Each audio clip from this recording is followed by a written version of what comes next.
this, working through a process so that credentialing can happen much sooner, but also so that we can be much more proactive in 2024 related to those pieces.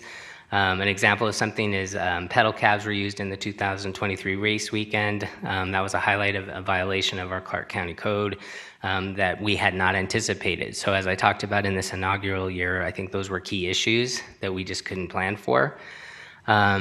Couple key recommendations you're going to hear throughout this, and it'll come to the conclusion, is really centralized working groups that include participation both on the stakeholder side, agency side, and resort corridor, so that we can orchestrate better in terms of collective approvals and processes.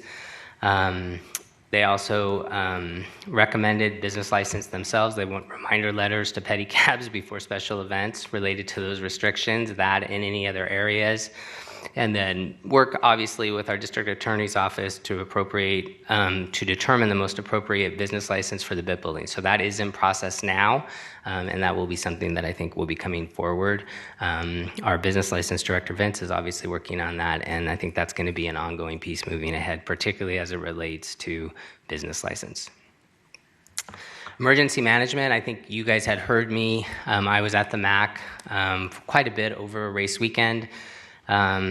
Really two key issues, and I think this happens with multiple layers of events, but one of the key pieces we saw, whether it was an issue that had come up or it's just ongoing communication, recommending we have some representatives from LVGP F1 and FIA, or some direct coordination into the MAC for points and centralized points of contact just for direct communication.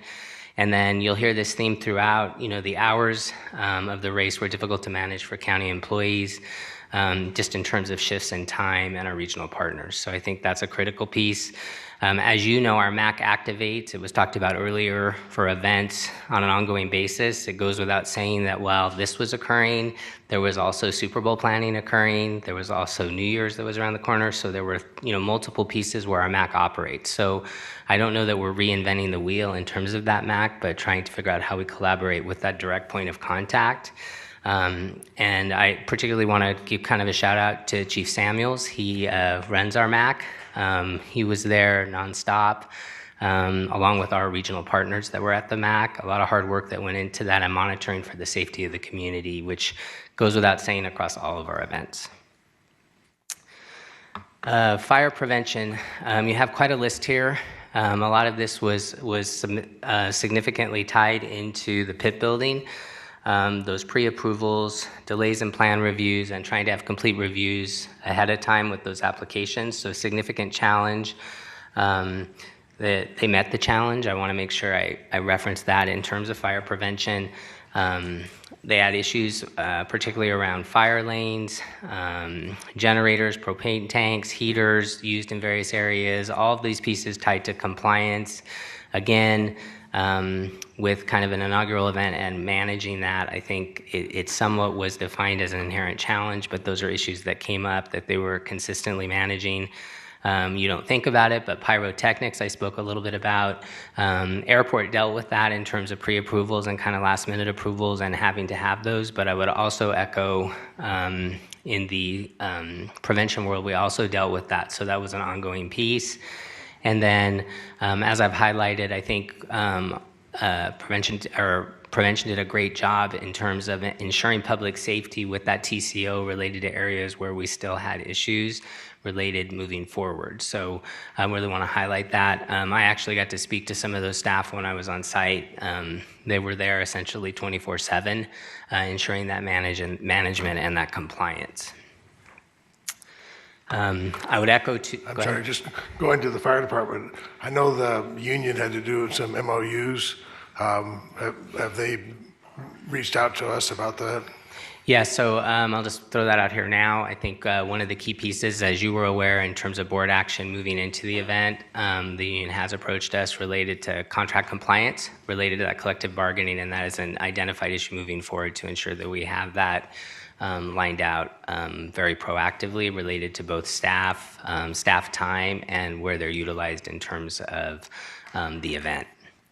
Again, common themes, credentialing was another piece that was referenced here. applications, plans, timeframes tied to that, and completion, meaning accurate reports so that we can approve and move forward quickly. And then I think the last piece was kind of the ingress and egress requirements. That is a common theme that you'll hear as I go through the rest of the departments in terms of both the pedestrian side, how to maintain that safety and ensure we're more proactive moving forward. Suppression. Two key highlights I want to kind of utilize here. They had 64 CCFD resources deployed throughout the event. I echoed it earlier, credentialing continued to be a challenge. And then again, another common theme, the points of contact. So I think a lot of the communications, proactive planning, and those pieces as I move forward into kind of management structure, moving ahead in just a minute, you'll see that that is a key piece. Fire department has been very clear with us that they will continue to critique these operations, much like they do with any other event, in terms of how to improve. So I think that's going to be an ongoing basis. Commissioner Segelblum, you already mentioned it, but the compliance with our labor management agreements, and then also making sure the credentialing access, again, is reinforced. Public Works, I think many of you had multiple updates from me related to Public Works. There's a significant list. You've heard about some of these earlier today. Pre-event challenges, one of the big issues that we really faced was kind of lane capacity, public needs, adjustment of traffic signals, and then the timely review and processing of plans and encroachment permits. So I think one of the key pieces that you'll see moving forward in terms of timeframes and proactive submission is really tied to that in terms of how we can manage those traffic flows, which is a challenge on a daily basis without an event. I think a couple pieces I want to highlight tied to this, tied to Public Works, is good things come out of areas where we do experience crisis. So I think in the Public Works realm, we're exploring how to have Public Works communication across everywhere in terms of text messaging and other options that support where construction is happening both with an event and without an event, and that is a direct byproduct of this event. So those are positives. We had some challenges around barricades on pedestrian bridges and escalators. You're going to hear Las Vegas Metro did their own debriefing report, which is forthcoming, but I think some of the comments that have been made are really tied to pre-event in terms of that pedestrian traffic and traffic flow. But I think the second piece of that is there was lots of things happening in moment of time crisis in terms of how we had to manage that to ensure that pedestrians were safe and that we could manage that ongoing. Traffic signal bagging was identified. I think that is a direct result of kind of pre-planning and post-planning in terms of how we can manage that and the traffic bagging.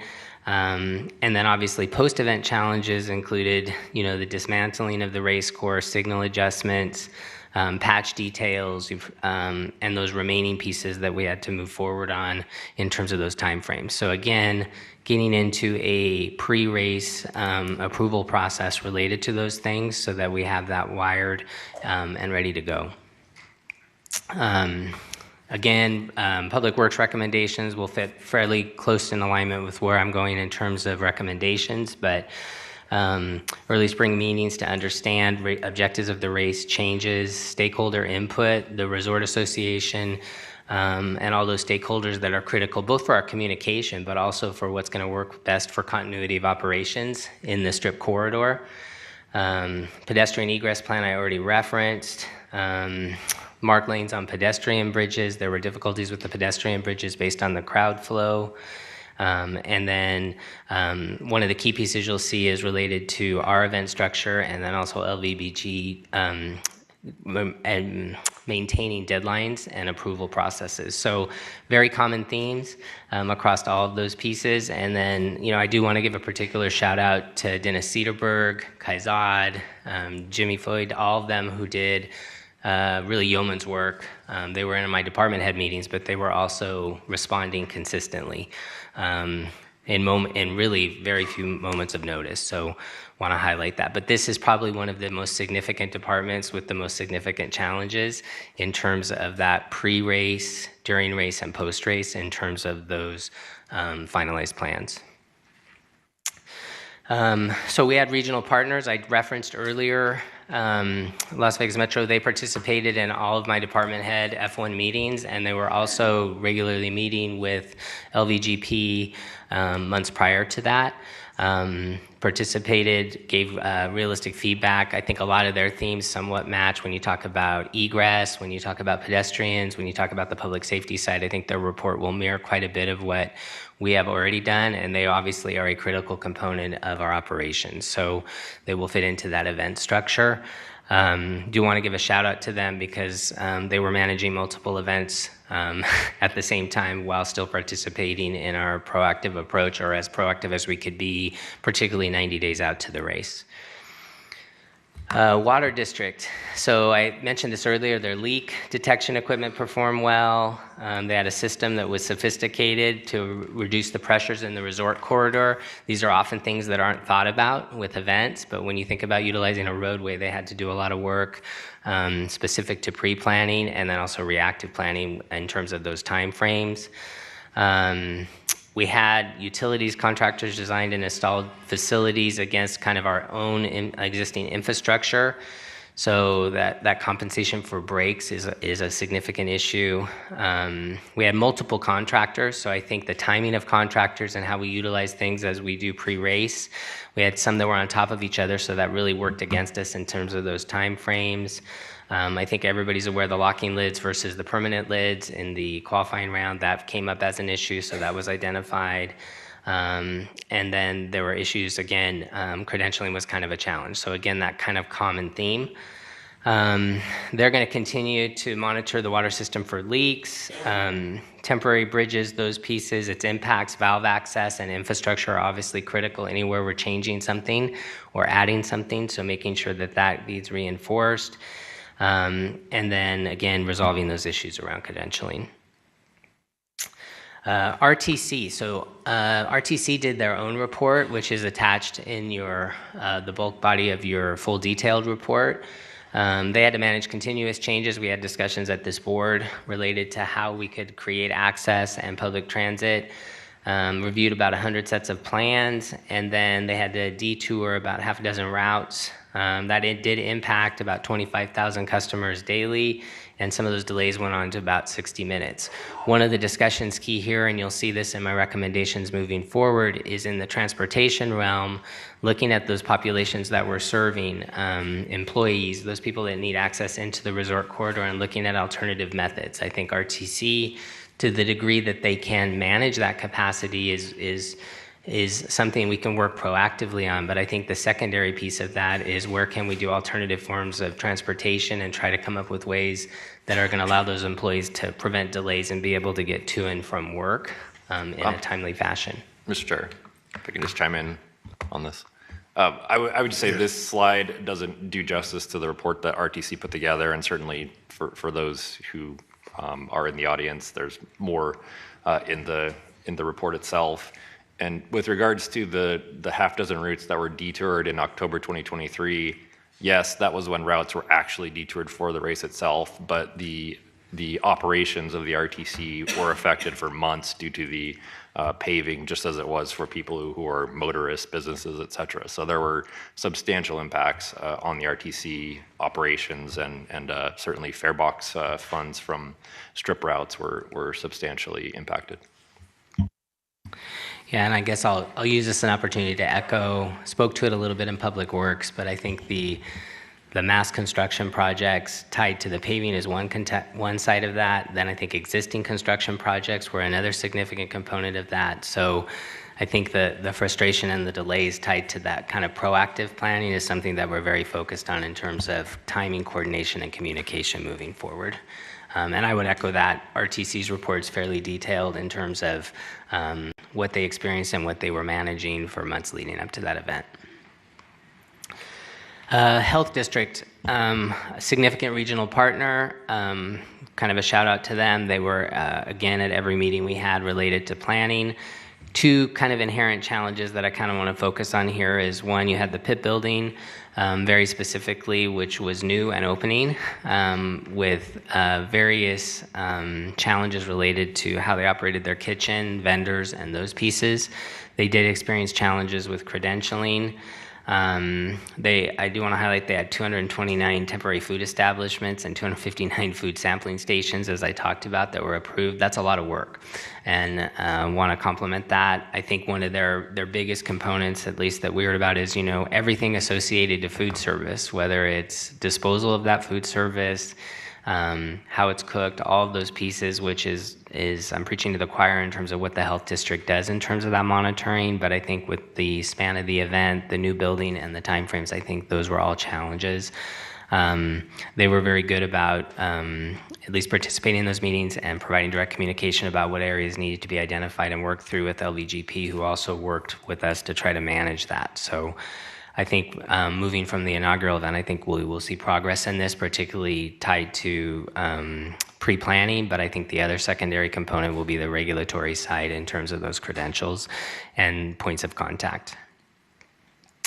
Water reclamation, obviously, they had to understand the complexities of the event, but I think one of theirs was really temporary connection agreements and having to come to congruence on what those look like related to the event. The other piece of that was, the magnitude of the event related to what they had to manage.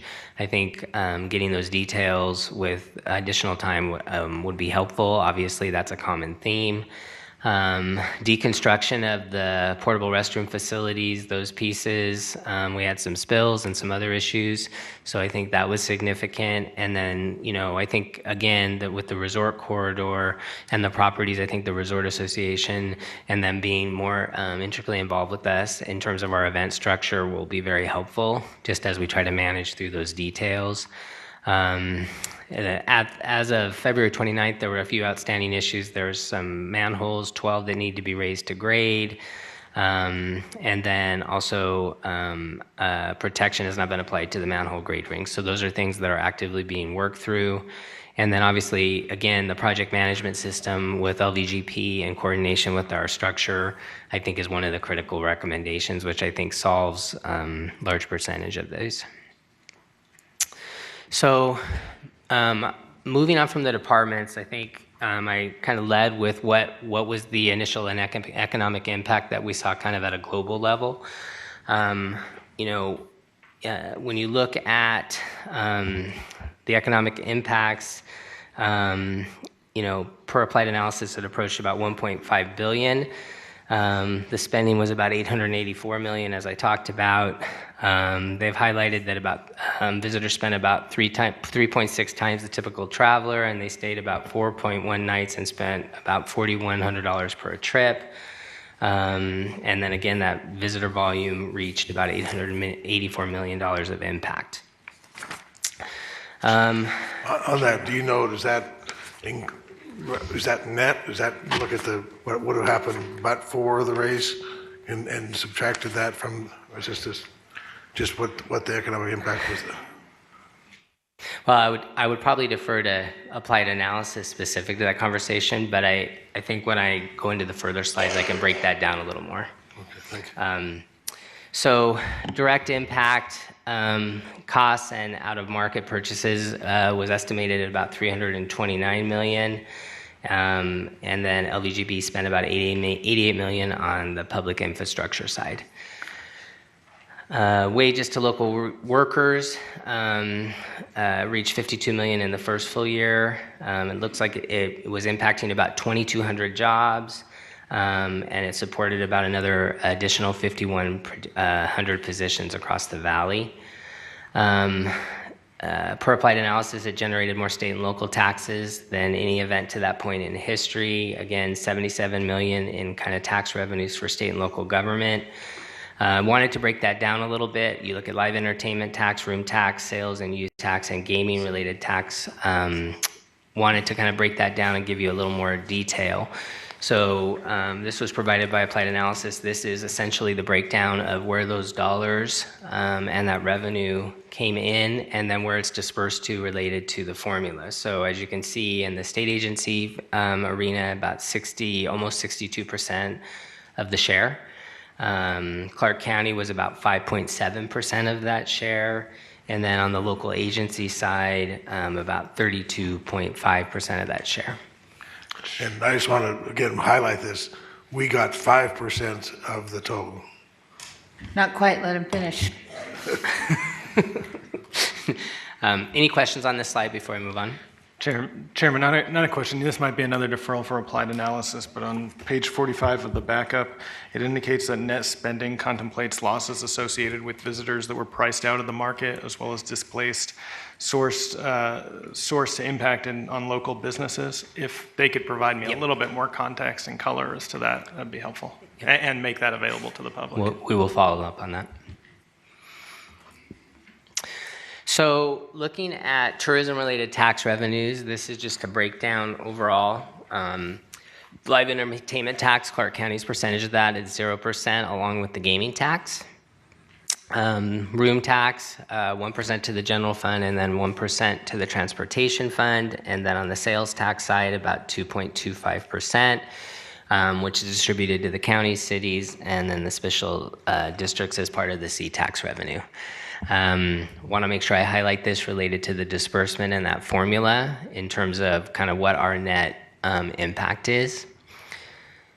And then on room tax distribution, just a slight breakdown in terms of this pie chart in terms of looking at where those dollars are going. So on the Clark County General Fund side, again, that 1%.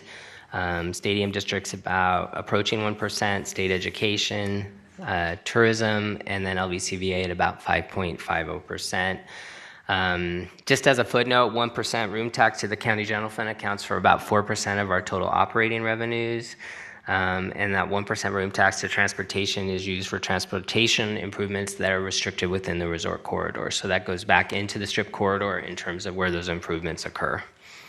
So looking at this, the Stadium Authority gets virtually what we get, and Convention Authority gets 6 times what we get, so, or 5.5 times. So thank you, Jessica, for putting all this together so we can actually see it, but it's pretty shocking to me. Yeah, and certainly as I'm going through these, if you have more detailed questions, Ms. Colvin can answer those too. So consolidated tax, C-tax revenue, again, just a breakdown of where that sits in terms of C-tax and kind of where we sit in that pie chart. You know, the FY25 total is about 2.2 billion statewide, just as a global number. Breaking that down a bit though and explaining it a little more, C-tax revenues kind of have 2 tiers. So the first is allocated based on point of origin as well as a proportionate allocation of collections.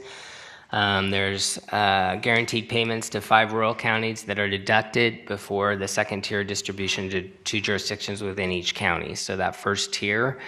And then about 74% of FY25 projected C-tax are distributed to Clark County, incorporated cities, towns, and then our special districts.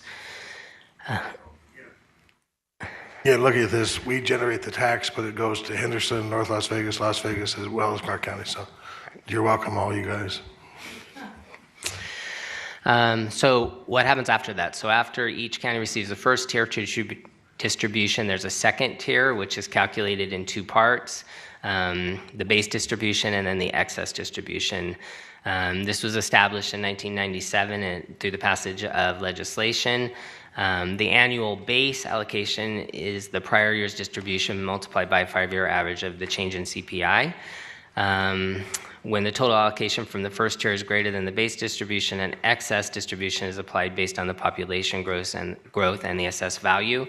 Want to note here, I put it in bold, or Jessica did, F425 and 25 tax projections are less than the base distribution, so there will not be an excess distribution in FY24 and 25. So I just think that maybe we got to break that down for folks, right? Because C-tax formula is very complicated in the state to begin with. There's a reason why you don't make a lot of changes to it, because people become reliant on that system. It is very volatile. At the end of the day, out of the taxes that we rely on, but what the cities need to understand is, and at least what I have a whole bunch of other questions, but C-tax I'm super sensitive about, because we rely on those dollars for a lot, right? A portion of this sales tax goes to the 309 thing, a portion of this goes to other things that we fund, whether it be water projects, whether it be, right? So sales tax is a big chunk of what we do, and back in the day, it was put in place so that the tourists can pay the bulk of it, right? That's not quite how it works anymore.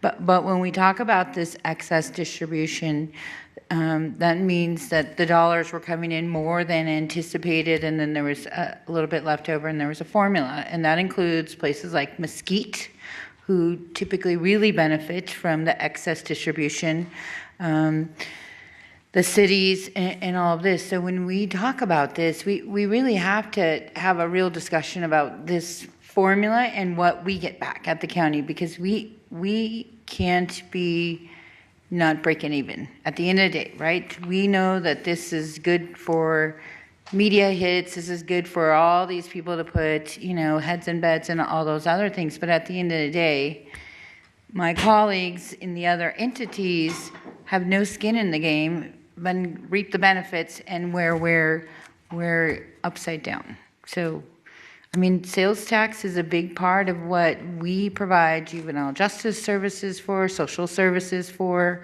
all of those things. So it's kind of a big deal that there will be no excess distribution. That is the first since 2017, right? And maybe it's longer, Jessica, but at least for me, in 2008, when we see the cliff fall out from underneath us, then it took us almost 10 years to even start seeing an increase in sales tax. And so I bug Jessica because I watch it every single month for the last 7 years. But it's nervous that we're somewhat flat and that there's no excess. I'm sorry, I'm not a tax person, but I do care about C-tax because it's a big part of what Clark County relies on to make things happen. And Commissioner, I guess I would echo the issue of, as I broke through the economic slides and you look at the overall impacts of this event or other events, so I think I can speak to it from both sides. I think C-tax makes a large percentage of our general fund in terms of how we have to do day-to-day services. So as we approach budget in April and May, obviously that will be a significant conversation. But I think from the perspective of understanding in the complexity that really the percentage of C-tax that we get based on that required formula is fairly limiting when you look at those larger numbers that are and revenue that's impacting the valley. And I think that ties into our operational capacity and those other pieces that, we are statutorily required to do things like social service, juvenile justice, all the departments that work across the board in terms of that general fund support. The C-tax is something that all of us over the course of time at every level of local government has had concerns about. And I remember as mayor spending an inordinate amount of time in Carson City trying to restore a level of flow from those C-tax dollars that was interrupted a few years earlier, and it was a lot of money. One of the things that we might benefit from is the combined experience of all of these former legislators here that sit on this board who surely could help us figure out how to work on a more fair, what we would deem more fair distribution of those dollars. Just a thought. Don't know how they voted each time I was fighting with them, but... Can I just put a finer point on that real fast, though? To be clear, it's not just what we're looking at here today. People assume that the county, the cities at all, have these powers that we don't. We don't get to raise live entertainment tax. We don't get to raise gaming tax. We don't get to raise property tax. We don't get to raise sales tax, except in the very tiny incremental way that we talked about earlier, which is AB 309, and it's limited to one program, homelessness. So it's the legislature that has to help us out in order to support these types of amazing events and everything else that we do here. Ditto. I guess I would also make the statement, I think the key messaging here is we're talking about Formula One today, but when we talk about all the events that we lift, again, I did a shout out to the departments in terms of all those pieces, and I'll talk a little more about it in a second. But with that heavy lift, in terms of that return on that investment, I mean, we are supporting that economy. Those are pieces that we are doing significantly. I don't know that, to your point, Commissioner Jones, the issue of what we have control over, but I think the public messaging around it to understand that we don't reap that economic impact at that service level, which often creates frustration, I think, on constituents also to understand that, which is why we wanted to include it. Well, I'm going to go a little step further because our friends in the cities can't be poking us in the eyeballs either as they're sitting there collecting revenue, right? So you don't get to do a TikTok to say, hey, don't come to Formula One. You don't get to, take all the traffic calls, because at the end of the day, they do benefit way more than we do. I mean, it's an honest conversation we got to have because so many people don't understand. I'm happy to do all these events. We're happy to do all these events because the Strip is the golden goose for the entire state, but at the same time, we have to break even. It'd be nice to get a little bit of profit, but you can't send me 500 more mandates from the state, and you can't poke me in the eyeballs if you're the city, because things are a little bit hard. Our staff takes it on the chin, yet they do the yeoman's work that 2.5 million people live by in their budget. So this is why it's got to be a regional conversation and why people got to have some skin in the game. Okay. So I'm not going to belabor the point. This is just, again, the county, we don't receive a direct financial benefit proportionate to tourism. I mean, that's basically the statement, but I think the echo of what we have to provide as a regional entity in terms of required services is the other part of that public service. So I think that's always a budget challenge, and I think that's something that we have to be transparent about as we approach the county budget, but I also think legislatively it's an ongoing conversation related, because I think there's some perception, if you don't understand this, that we're essentially, cash hog related to what's happening in those events, but we're not when it comes to those unfunded mandates in those pieces. But going back to talking to the cities, I think we also need to talk to our resort corridor, because they're the ones who can work with us to change this formula, because we're doing this to fill those beds, to make those employees, give them jobs, and make sure that they're successful. And in return, we need to make sure that they help us generate our income, which will enable us to do all the services that they want. Well, Which translates to they're going to help us work in the legislature. Well, listen, That's I'm the gonna just put it all to rest for you all. I've had that C-tax fight. I'm not doing it again, not in my career. So, good luck to you all. But I'm just telling you that you're taking from one to give to another. But if there's a way that we can be made whole outside of that, or if there's a way to educate others, great. But listen, each and every one of us, and I don't know how this got on a tax discussion, but I'm going to stop it because I'm not helping with that, because that is a hard place to be. There's 17 counties, hundreds of people involved, and at the end of the day, I was, the person that had to do that 2 years of the heavy lift and all that, and, one city wanted to take from another city and the smaller cities and all that. That is Pollyanna. I'm not helping you. Good luck. Good luck to you all. My comment should not be taken as me volunteering to be a part of that. Yeah, I'm not helping. Good luck. That's the best way I know to get a flat forehead. But we could have 1% sale or room tax. I mean, there's lots of things we could add with the help of the resort corridor. Can I make a comment on these slides?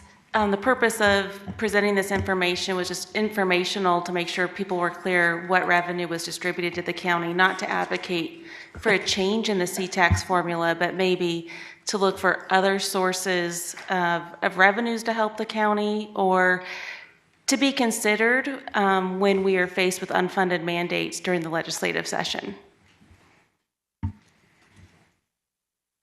Yeah, and I just echo it. It's how do we approach it, correct? So leaning to the next slide. So impact to staff. I've talked a lot about staff and the lifts. So wanted to highlight a couple pieces. One that's fairly significant, in meeting with all of the departments, having them set financials, all of those pieces that are tied to this event. Over 17,000 hours spent on preparations for the LVGP. That number speaks for itself, and it doesn't include aviation or partner agencies, Metro, Water District, Health District, RTC, those pieces.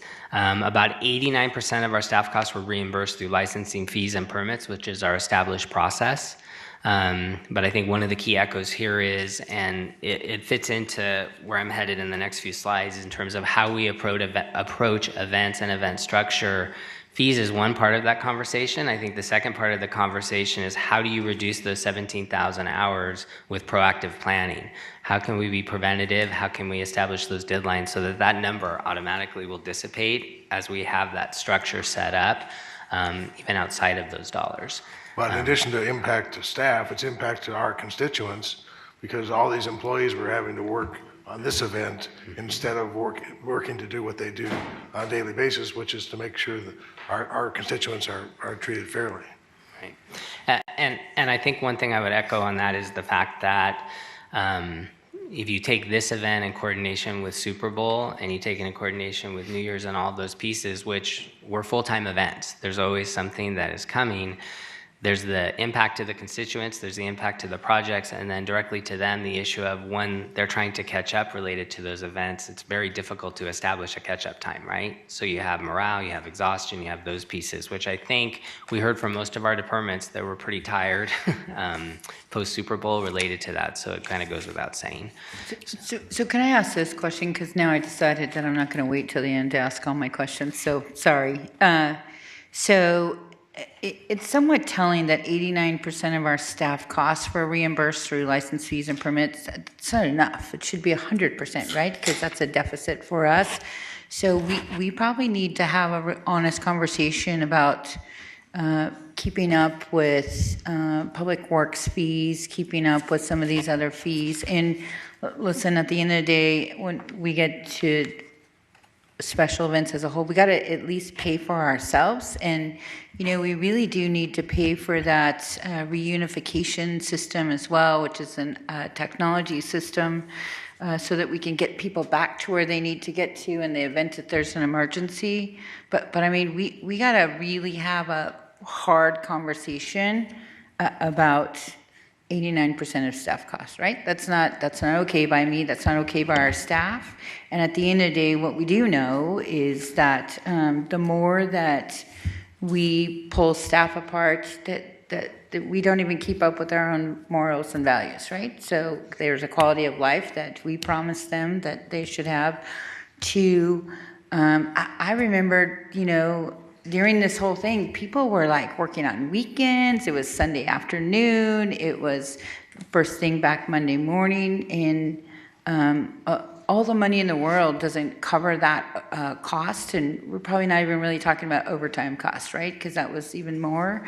But we got to have a real conversation and a real business impact to talk about at least making us whole. Because we can't go backwards. And at the same time, I go back to the legislature where there was a big argument about applications that come through the system, right? The city said, oh my gosh, the county should be able to do faster, work faster. Well, we receive 50 applications a day where our colleagues might receive 1 or 2 a day on top of the thousands of events that we do, over 5,000. So I just think that we should really look at this going into any events that we have so that we at least can pay for ourselves. And listen, 17,000 hours is inefficient. We have to do better by that. And what I would say, and I said to Commissioner Gibson yesterday, I get it. The first year is always the hardest, but at the end of the day, we've taken some events that were super hard that are now phenomenal, And they don't take any time off of us, right? Mint 400, rodeo, EDC, all of those are big events.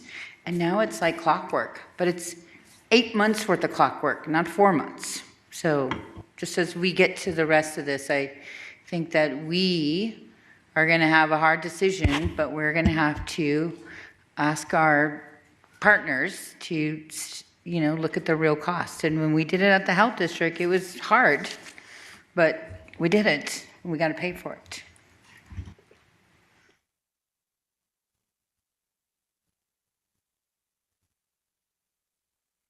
Okay. So what are the recommendations? Commissioner Patrick kind of led to that. So want to kind of intro a couple things tied to this. I think it goes without saying, if you do a review of the last 5 years in terms of events coming into the valley, you've had a compounding effect of multiple major events, but just events in general. So that whole structural component of events, I will take Commissioner Kirkpatrick's comments as direction related to evaluation of fees, to look at how we can maximize those and what we look at in terms of bringing something back to the board. Chairman, and I just want the record to be clear, though, on that point, because I agree, 89%, we got to be able to cover the cost. But it also, when we have this hard conversation, it's got to be clear that can't fall on the backs of the local independent guys who are already maybe not reaping the reward that they thought. So let's not do this across the board, that every business licensee is negatively impacted. It's got to be a little bit more thoughtful and methodical. Yeah, easier said than done. So I think the That's why we details- need a special events department, so that we can focus on the people that get the event. Yep. So with that, looking at high impact events. Come on, cut to the chase. Creation of a high impact special events process, creation of a working group, and then obviously a technical advisory committee. Those will kind of all fit together. We don't want to create 35 different meetings. I think it all fits together in terms of the conversation and recommendations. This is just a visual tied to kind of a proposed structure. So as you can see, you have the board, the manager's office, and then the working group, and then obviously down below, those subsequent areas where you're having coordination related to many of the things I've talked about today in terms of challenges F1 and any event would experience. One of the key pieces, I think, specific to this working group or process, because I think we will come back with a process and structure, is going to be what are those established deadlines. So I think you brought up a couple pieces in terms of months and time related to those other events that had an inaugural event and then continue to move forward, and you don't see that mass impact on staff hours.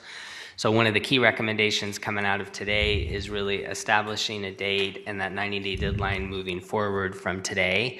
So when you look at that 90 days forward in terms of submission of applications, so that we have all of that in hand related to, and I'm going to kind of echo it two ways: completed applications that are detailed so we don't have to go back and forth to figure out what needs to be fixed in those pieces. I've had conversations with F1 about this. They are also invested in this piece, and that deadline of kind of a 90 days is still very close in terms of rubbing up against what needs to happen. And I'll just use Public Works as an example. There may be pieces of that have to be phased per Dennis's recommendation, but I think utilizing the template of what occurred in this race, a lot of that work should be done in terms of pieces that they hadn't experienced before. But I think trying to kind of tie this to two pieces: F1 in terms of that deadline establishment, but I think the second part of that tied to special events is events in general and what structure we want to put into place. Mr. Chairman, how do we, in the full document, it also details some deadlines that were missed, right? Pretty well every department. So how, unrelated to this event, just broadly, how do we hold anyone accountable if they're missing deadlines? So, we're adding more deadlines, but let's hold people accountable to what's on the books.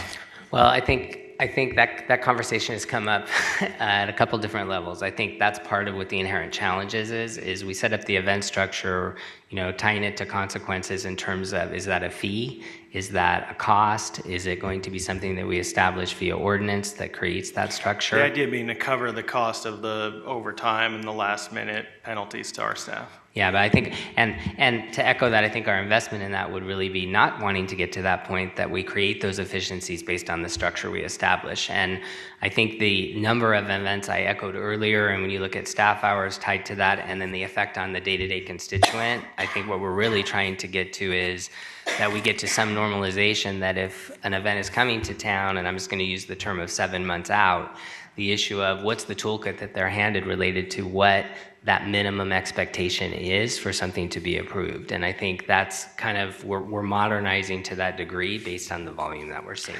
So I just want to say this though, and we see it often. Sometimes it doesn't, they'll just pay the fee, right? Because it's not a thing. And we don't want to be in that habit. We bring 40 million people here and we do it well. What we need is partners that will trust us to tell them what works, right? So first and foremost. 2, the current code says that you have to give us the information within 120 days. Don't give it to us before 120 days, right? We need to look at these high impact events, and we need it like the day after the last event, right? No matter what event it is, which is what we do with many of the other projects, right? So, and I would like to use EDC because, one, beat them up when I was in the legislature, 1-800-U-Haul. I was pretty tough on them for a very long time. They were hard when they first came. Transportation was an issue. It continues to be an issue with all of our events, which is why it has to be resolved in the beginning. But today, EDC starts the day after the last event, getting their information in because they have some of a roadmap and they keep it education. They make it cutting edge or whatever, but the footprint does not change. And not only do they do that now, but they give back to our constituents for the trees that were on their sites, the things, so they engage the community in. For Commissioner Slager-Bloom, Chris G. and I used to have to go round and round with all those buses that went on the east side all hours of the night, and now they embrace it because we engage the community to be part of it, and we just need more partners, as everybody wants to be here, but there's got to be. They do this in DC, they do this in Nashville, they do this in California, they do this in Colorado. They need to know when they come to us, you're a partner, let us help you because we know what works for our community, and then how do we get the true benefit for everybody, and cover our costs at the very least. And I'm not sure if it's in here, but it seems to me we also need to have some type of structure for the victims, like when they build a bridge in front of your office and you can't do business, those are anticipated, and there's got to be some way to have those people be allowed to be compensated, some kind of structure. I'm sorry, no clapping. Thank you. And I think, Mr. Schiller, it's important on this structure. One, we got to define what a high impact is, because everybody will swear they don't have a high impact thing, but $100,000 people could be high impact, and so could 400,000, right? But maybe it's to 25,000 that also is a high impact. It just depends on what they're bringing. So one, we'd have to define what that looks like, and 2, I just think that we need to prioritize some of these things first, right? So for me, transportation's got to be first at the end of the day, because people need to know how to get to work. People need to know how to do their job. Construction, crazy enough, I called because somebody's construction vehicle got towed because they were told to park here. They ran behind, the hot track opened, and guess what? They got towed, right? So transportation has to come first, and we have to talk to the public, because RTC cannot, and I don't even sit on RTC, but they cannot afford to lose $200,000 every event, right? So we got to factor into what that looks like. We have to be able to give clear message to folks what that looks like. I mean, I The one thing that I did from F1 is I follow that text message system. So I can tell you every day that bus route 201 is delayed for this, this, or this. You know what 201 is? It is the Flamingo one. I took that bus route myself. So I'm just saying we on our side need to work with our people to prioritize which of these work. Communications, it's a nonstop. That was ridiculous, right? We need to be able to tell people tomorrow what it looks like. So I just think we got to prioritize. Here's what I would tell you. The health district, business licensing, there's always going to be times when something gets overlooked, forgot, or whatever, but we're talking liquor licenses. We're talking about people that come from other places that don't have a health card. We're talking about TSA requirements. Those you can handle in 6 months, but transportation, it's a year out because we got to be the bad guy and go tell everybody on the strip, hey, you can't do any more improvements because we got to do this, or you can't do any more improvements down Nellis because we need that for a thoroughfare. We need time to look at that. So I'm just saying that we need to prioritize this list, and here's what I would say, and I mean that if our regional partners don't show up to the meetings, then we can't help them. So, right, they got to have a seat at the table, and they got to be invited to have a seat at the table in order to make it work. I guess it's appropriate to talk about, just in terms of process, we're 8 months away from the next race. So what is the timeline for the creation of the special working group? I know we're in process of that. What is the timeline for the technical advisory committee, which is also recommended? How are we going to make sure, as Commissioner Knapp alluded to, just accountability? At the end of the day, it boils down to respect. Does that mean, like in other instances, like where folks, if you apply for, the application, you put in your application to build a home, we're not issuing building permits until you've, gone through the process and done what you need to do and show that you've demonstrated your due diligence to get it done. But also, as we look at, just the sheer, burden that it had on our county infrastructure, to include LBMPD, the health district, RTC. We spoke at extensive lengths about the RTC and how that has impacted not only the workers within the hotel corridor, but folks who have to pass through the hotel corridor to go to maybe the most southern end of the strip. So how are we going to set timelines, create accountability measures, but also look to the future, being that we only have 8 months to go? So I'd like to know that, because we can be here all day, and we're not going to solve it today, but we need to know what the next steps are. So specific to the event structure, I guess I'll hone in on F1. As you can see in that chart, I have a 90-day from today's date out. In terms of those submissions, I think it feeds into Commissioner Kirkpatrick's conversation around we got to triage and prioritize what the biggest bang for the buck's going to be, but that structure has to be implemented on the backside of this meeting.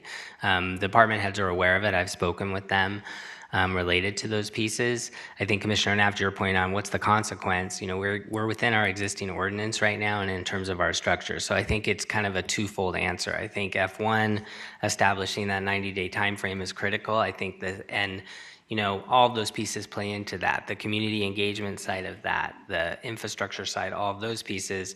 But we're also solving at this time a larger issue, which is events in general in terms of that structure. And I'm going to use the terminology of modernizing our ordinances and aligning those ordinances. And then I think to that point, even in whether it's fee structure or compensation and those pieces, how we tie that into that. So those conversations are happening, but I think for purposes of today, my primary recommendation is that 90-day piece in terms of those meetings. And then I think the other part I want to emphasize to the board is, I'll just use Public Works as an example. They have a regularly scheduled meeting with F1 that currently occurs. So I'm not going to duplicate meetings and create meetings on top of meetings. I'm going to fit those into this structure.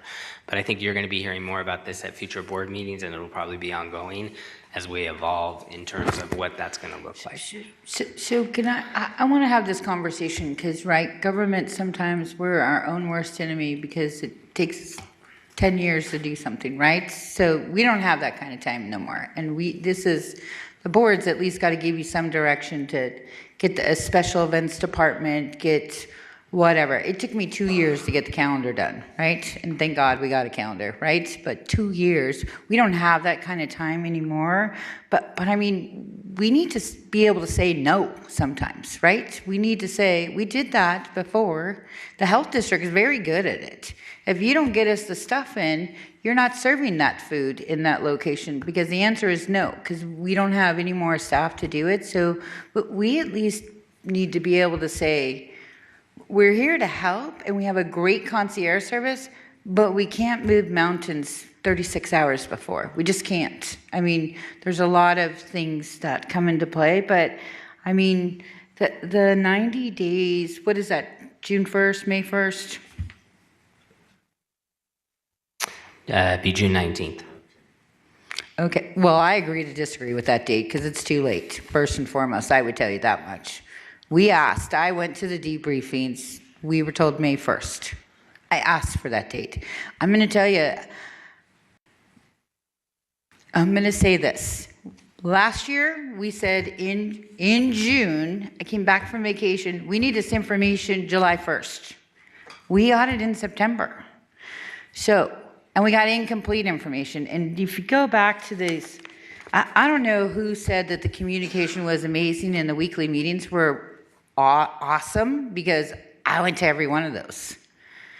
And they weren't awesome. And we didn't get any information, and we didn't get all that other stuff. So it's more than holding people accountable. It's how we got to fast track the date. Why can't we have that information May 1st? I was in that meeting, and at the end of the day, what's changed? You should be able to give us that information. I'm not supporting June 19th because I don't have that trust. And that is just hard on our staff. I mean, it's already hard in the summertime because people want to go on vacation with their families and all that. And guess what this means? They can't. Let's go back to our own core values of what we give our employees. They can get that. Everybody else goes on vacation after they do big events. Trust me, nobody's phone is ringing for 6 weeks while they decompress. When does Clark County staff get that time? When? No, well, I'm not doing June. I'm telling you, I said that yesterday, I'm saying it today. I thought maybe I was wrong on the 90-day plan. We were told May. Why can't we have it? I went to that meeting till 5:30 at night. That's what we were told. 1. 2, communication. Let's go back to this, because now I'm a little bit fired up because I'm not doing June 19th. Sorry, fellas, but I invested a lot of time going to all these meetings for all these events. So let's let him answer the question. Okay. Can we do May the 1st? I mean, it's under your direction. If the establishment is that we want that's a 60-day time frame, then we'll do a 60-day time frame. I mean, I'm not arguing that. But it's not 60 days. Let's call it what it is. We were in this meeting 30 days ago. They had the 30 days.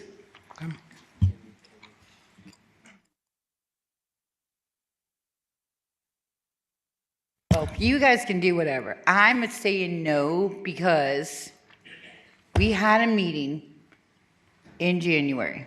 We had a meeting in February. I asked specifically, what does this mean? As soon as we can, as soon as we can. Remember that? As people were debriefing, as soon as we can. What does that mean? I didn't give the date. The date said, we can get it to you May 1st. Perfect. I'm relying on that date. I didn't give that date. How is our staff not our priority? They've not had a break for all these events. All right, so to answer the question, could we do it May 1st? We can establish the May 1st date.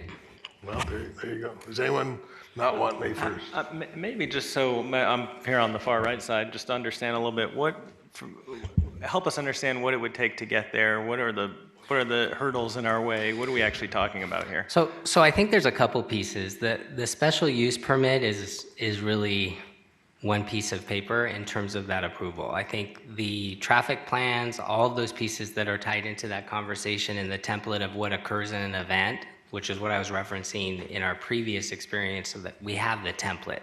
So I think there probably are some changes to that based on adjustments based on the backside of the inaugural race, but I think the issue of that process, and Dennis and his staff as an example, that traffic flow conversation and those plans, I think that's what you're really speaking to. And then I think the other part is the time for them to have the time to approve that is the secondary piece. So if you make the assumption that you get a completed application. I think that's Commissioner's point. Yes. Right? Yeah. At the submission of that completed application, I think and I think the other piece sometimes is that they phase those approvals, and I think that's kind of what the history has been in terms of those phased approvals. So I think, the issue of the application deadline, then that gives them ample time to review and then move forward. Now, I'm only talking of public works. I think you have business license, you have all those other pieces, which may have some fluctuation in terms of what that looks like. But I think it's all those things that lead up to that special use permit is kind of my example.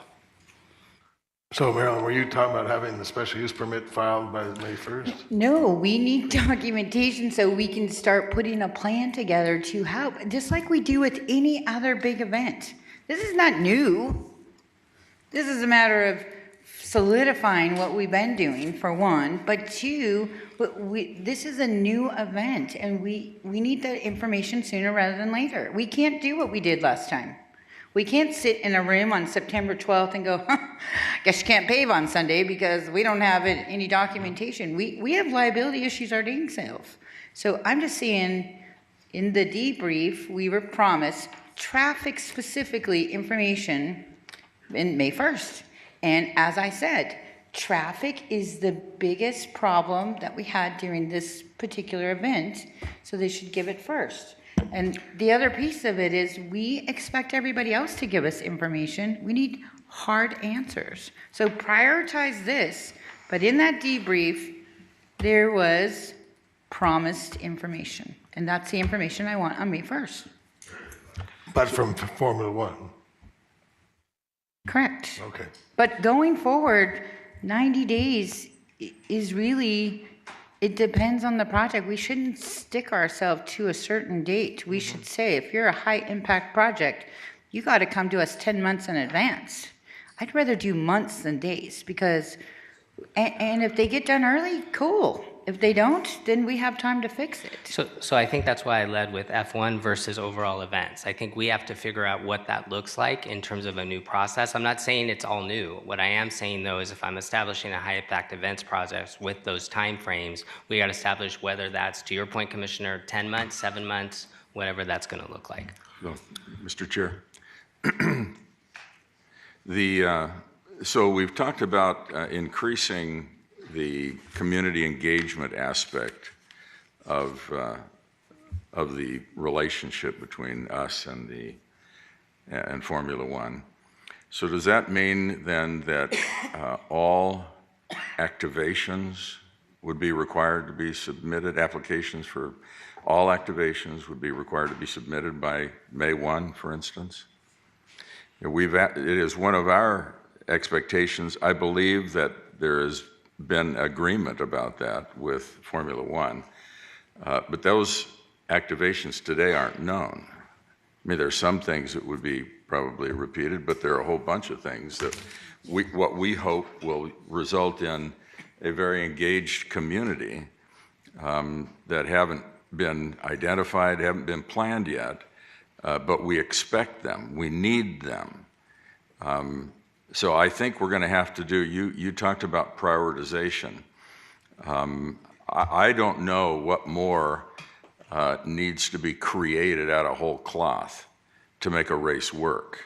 We've been through it once. It felt to me like everything all along was whole cloth. There's not another race in the world that had to go through what we've had to go through. Having said that, we surely learned enough that we know what the permits need to look like. So it's not like we're creating permits now with the kind of language that we've never seen before or we've never thought about. We know what the permits need to look like. Formula One surely has to know what requirements we put on them.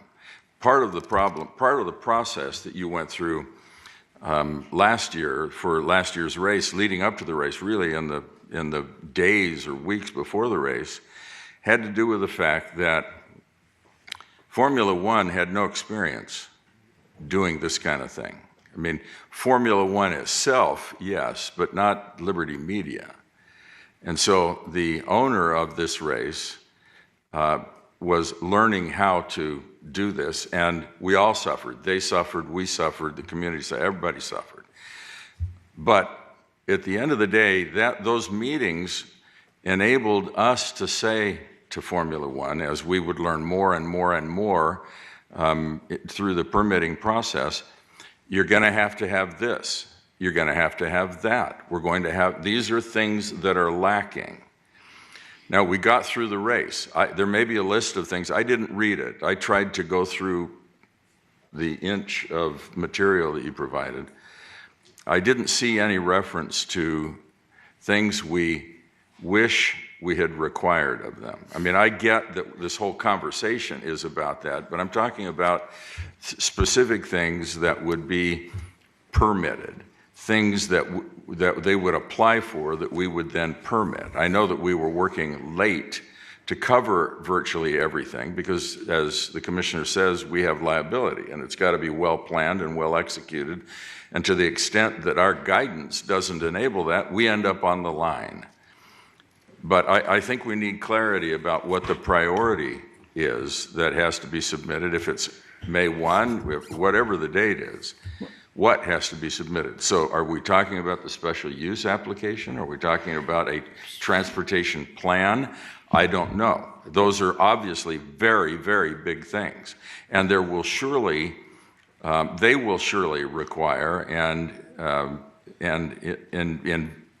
evoke a response from the public. We're going to need to make sure that those items are submitted early enough to get that response and to provide the feedback so that design and redesign can be narrowed and refined. But the other things, we're going to have to, if we want what we want out of this thing, we're going to have to allow for those activations to be applied for after that date. So, Commissioner, I'm going to clarify what I'm asking here, and I'll be very clear. Transportation is a broad term, whether it's our airport, whether it's the RTC, whether it's people having to get from wherever, because nobody's living on the Strip. People are coming from the Strip, whether it's public works jobs, whether it's NDOT jobs, whether it's Uber and Lyft, whether it's all of these things. So we need that today, right? Because it's not just Clark County looking at it. We've got to ask the airport, what else is going on? How do we work with the FAA? We know how long all those processes take. We do it all the time on development. Why can't, and what's the rub with getting at least the transportation piece May 1st? Because it's going to take us till July 1st for everybody to give comments back.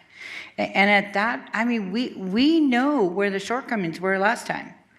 We know, right? We've got to be able to start there, prioritize. Public safety. Hey, listen, crazy enough, we had the conversation last June.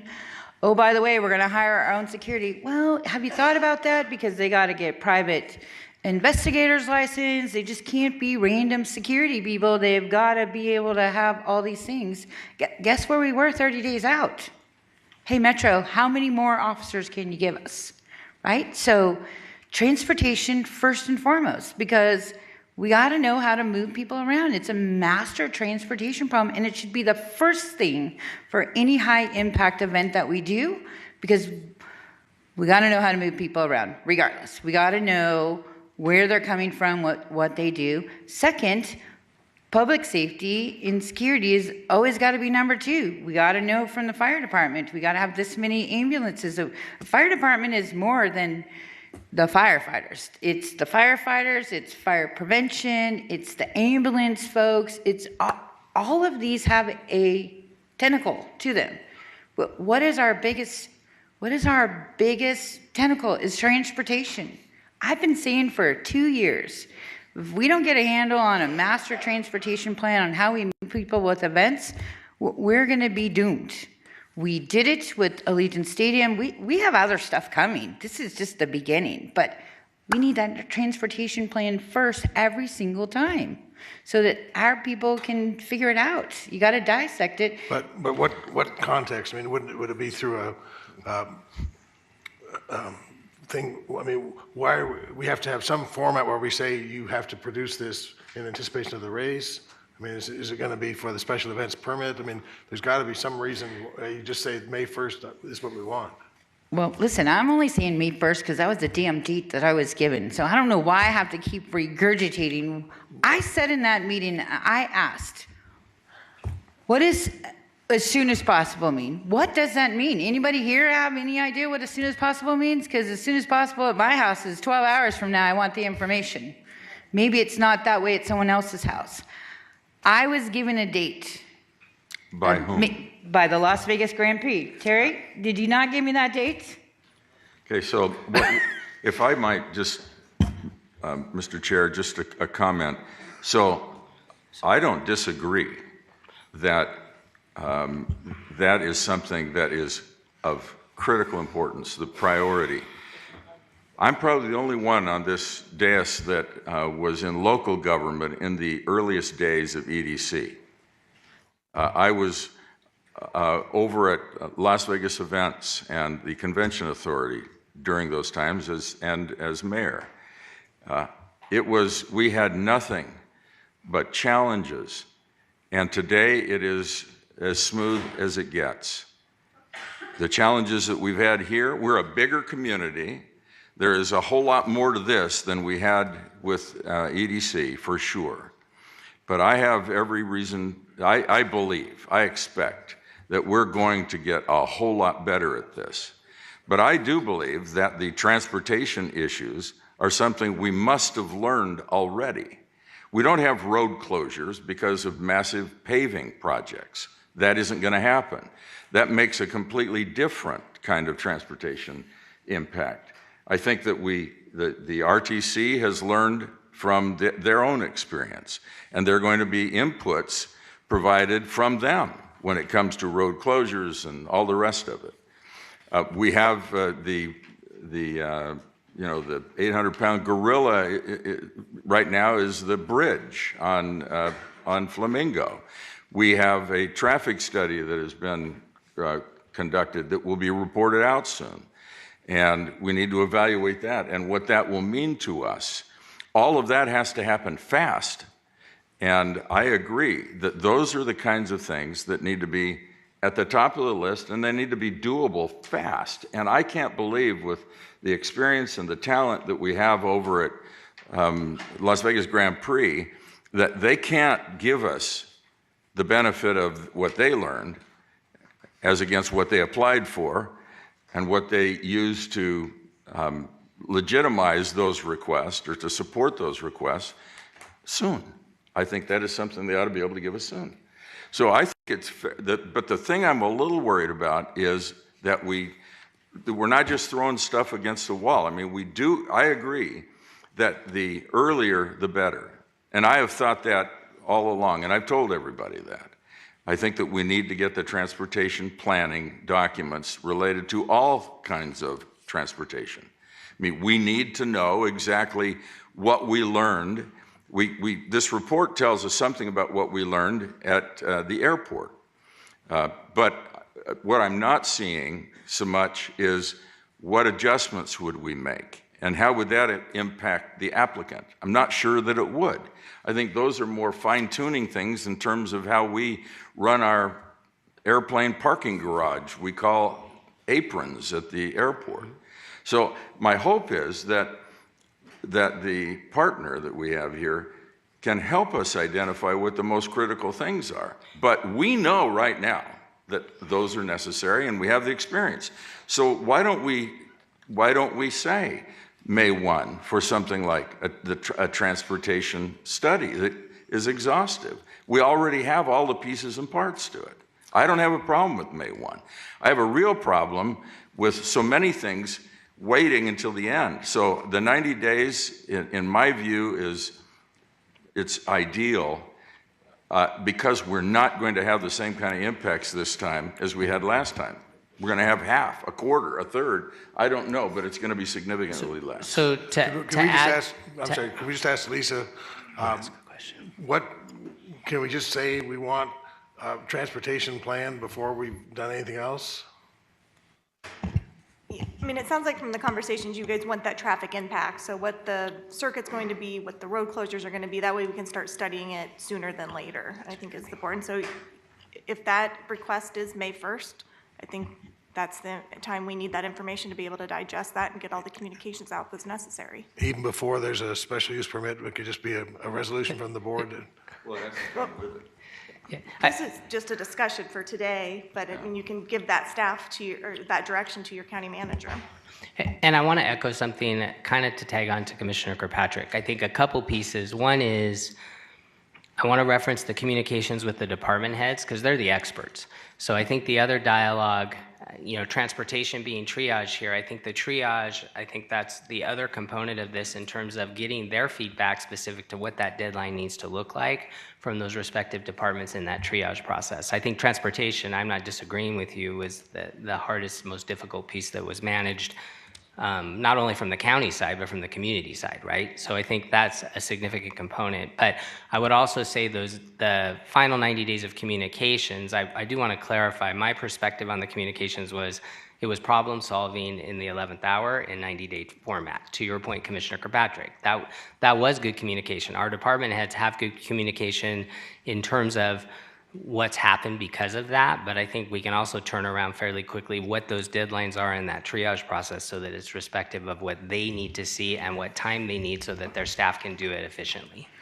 Well, I'm going to say this, so sorry, Mr. Chairman, but I'm very passionate about this issue, if you haven't noticed. It's fine, but just tell us what you want so we can do it. Okay, I'm going to do that then right now. So, one, F1 is its own event, right? What are some things that we can do today to get F1 on the right track to being a great partner like so many other events that we do? Start with the transportation plan.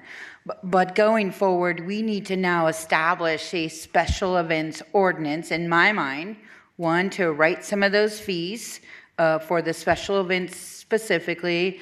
We need to prioritize what this looks like. And I don't, so the reason that we took the waiver out of the resolution is so that we didn't have to wait till 4 months before the event, because we know it takes longer. But maybe working with our departments, putting together an ordinance in the next 6 weeks, because we got to keep moving. And, people would like their events to be one-stop shops too, right? We've continued to LBI, we worked with them afterwards, and it's just working, having a collaborative group of people at one seat so that we can get everything done. It's working. It's been working. We tried it during COVID, it worked, and we brought it back when everything was crazy. But at the end of the day, we need to have an ordinance, establish these priorities, and I can tell you, we shouldn't wait 2 weeks before to get the special events thing. So do you want the ordinance by May 1st? We can't do that. There's a business I'm not impact that statement. rough on There's a this. business I impact bet statement June required. 19th I might get that ordinance, but I'm willing to work on it. But I don't believe anybody's waiting on an ordinance. So I think the dialogue and Right. direction will be very specific, Commissioner Kirkpatrick, to that triage events, deadlines, and establishing that. So But we got to get on the right track, right? So, but at the same time, we can work on the ordinance at the same time, right, Lisa? Other seats do it. There's a lot of things, and we can put those in. So maybe it takes effect July 1st, right? Maybe there's a working group to say, how much time do you need? But we cannot continue to issue the special event a week before the event, right? And we should require on these high impact ones to have regular updates from the organization. So I'm just saying, I'm happy to work on it and take the lead on it, but today we need that transportation and we got to start that public safety, because those are the two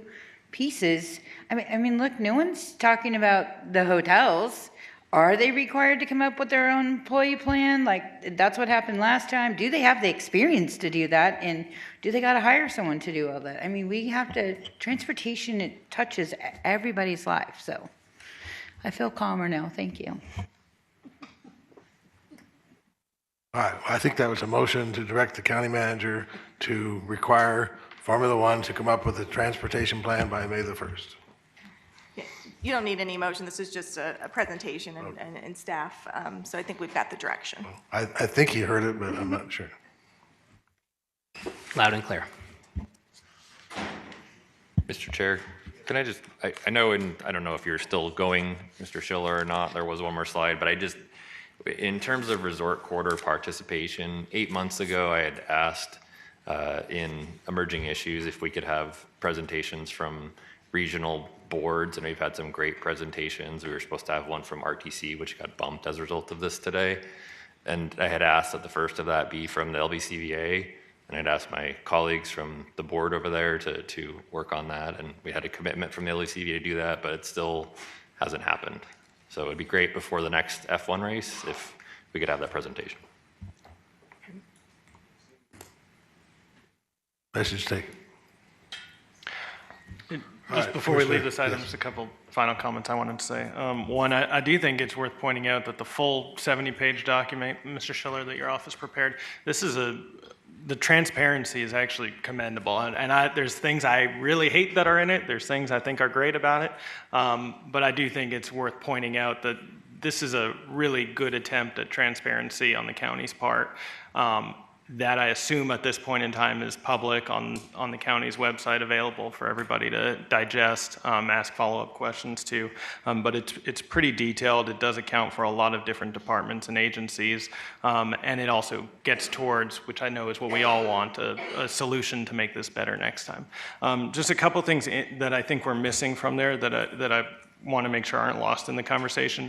There's a lot of references in there to the Resort Association being a stakeholder. They are. They're a huge stakeholder and need to be at the seat at the table.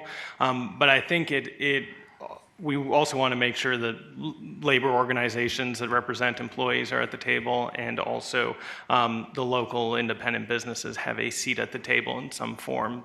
You know, just like we did with the Super Bowl, engaging every business licensee that was impacted by those road closures and by that event, I think we need to continue to do here. I know there's been some of that needs to be more, and I think it should be kind of codified in this conversation, I suppose. And then I think the whole point of what we've discussed today is really to make this more successful for everybody next year. There were some really, really big winners. There were some really big losers. How can we level things out moving forward so that everybody has a stake and everybody has a reason to kind of root for this to be successful? And so I think making sure that we're kind of lifting all tides in every way that the county can should be something that we focus on as well. Thank you, Mr. Chairman. All right, next slide. I think we covered it. I did want to give the opportunity. The only piece that I will echo with that is LVGP, outside of our recommendations, pretty much aligns with where this sits in terms of when we talk about credentialing, we talk about those themes that I talked about in terms of those processes, points of contact, credentialing, all of those pieces. But I think you took it to the next step, which is really the establishment of what that expectation is and that deadline in relationship to those goals. So I think what I'm hearing very specifically in the direction, even outside of transportation, is the triage with the other department heads who are also all sitting here today in terms of the communication of what their needs are going to be so that it can be proactive. And I think to echo Commissioner Knapp's discussion, I do want to say I think the event structure that is in place, what this is evolving to is what that new expectation and structure is related to where we're headed and what our business process is going to look like for any event. So I think that's going to be worked on. I think the triage on F1 is obviously the time constraint and the most critical component of this, which is why it's in the presentation. It's critical that we have that next step. And I'm sure it's part of it, but can we look for any revenue sources that might arise, such as the bridges or the wrapping and anything like that? All right, so moving on to the next item on the agenda, I think That concludes your agenda. There is no closed session. all right. So it's your second public comment This is the second section. period for public comment. Anyone wishing to speak on this? And honestly, I think we've heard a lot of you, so you don't feel like you have to repeat what you've said. But anyway, go ahead, Ms. Coleman. I can't hear myself. Okay. Item 55. conduct a public hearing, approval, adapting, authorize the chairman to sign a resolution to argument of the year 2024, the general fundings. And this is what you have been doing. Now, I didn't get an opportunity to comment on that, and I'm doing that right now. I would like a future. You all are not giving black people a future. You're giving them drugs. You're giving them drinking. They're nothing but alcoholics out there, and they're trying their best to get on top and get a job. As you know, I want to be productive. And as I told you before, that $9,868,519,000 is mine. That 850,000, that's mine. I would like to be appointed to get with Chairman McCurry concerning all the money that you all owe me in order for me to be productive and sharing my money that is credited due to $3 million of my 1% stock of the Golden Nugget, and be not instead of